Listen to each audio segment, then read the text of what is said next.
Next is our ladder guard by MCM. So makikita natin na medyo dry siya. Dahil kanyang pagpa-black, no? So mga-applyan lang natin siya at least yan.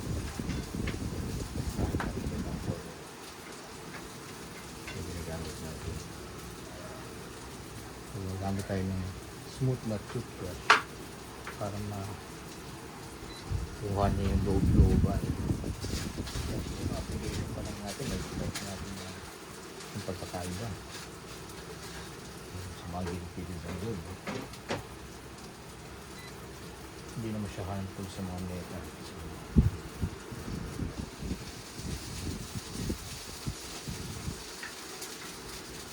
Very evident na makita niyo yung difference sa color. Magigit nila. So, pag-direct ang areas na yan.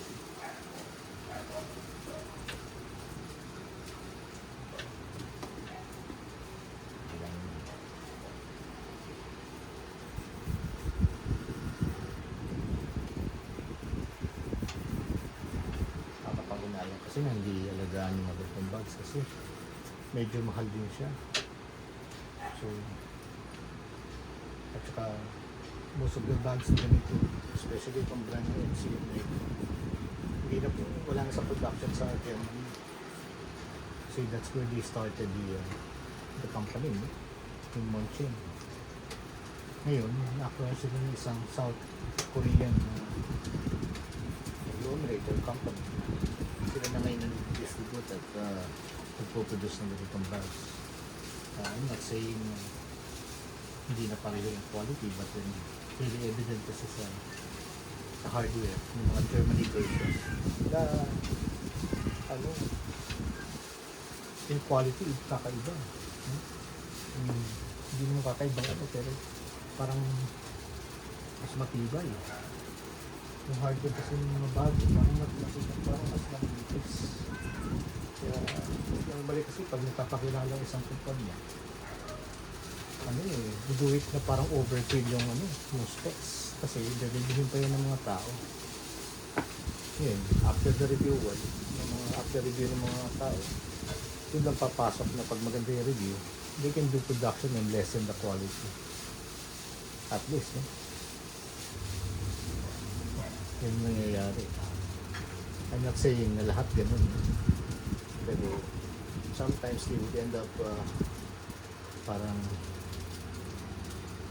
producing second version, third version, parang PlayStation din.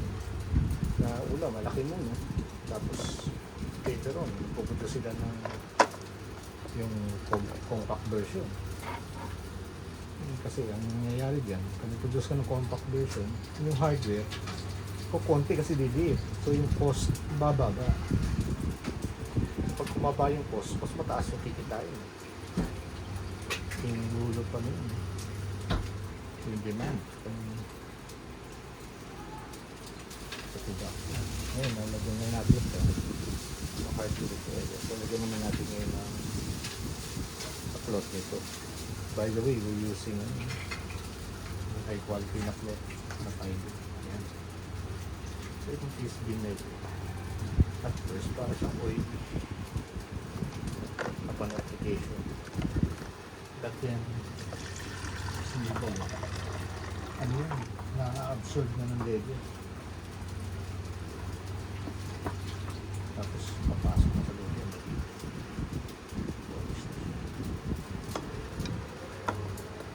So, nakita nyo, nag-notice na kanina. Maganda naman, pero iba na yun. Paano siya plano? Kung kakaroon kayo na mahawakan ito kasi na talagang mararamdaman nyo lumambot as compared to kanina. Maganda yung quality na nila lalo pang kumanda. Saan ito? Na-applyan siya ng magandang conditioner. Ang quality, sikat.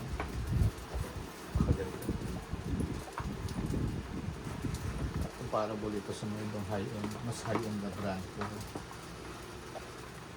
minsan talaga you would prefer something na engineered na ano eh, overkill. Yan, lagay din natin. Hindi pwede pantay. Yun yung laging pinakatunan ko. Tol! Hindi nila ako makikita sa pagluluto lang, no? Pati paglilinis ng pag-asawa ko, ginagawa ko. Yan, yun tayo. Talented tayo. Tapos mag-carpentero. Kahapon. So, sabak. Paglilinis ng bag. Tapos ang ngayon na, luto. Drive. Ayos talaga. Tol, tingnan mo, oh. Ganda. Diba? Ayos.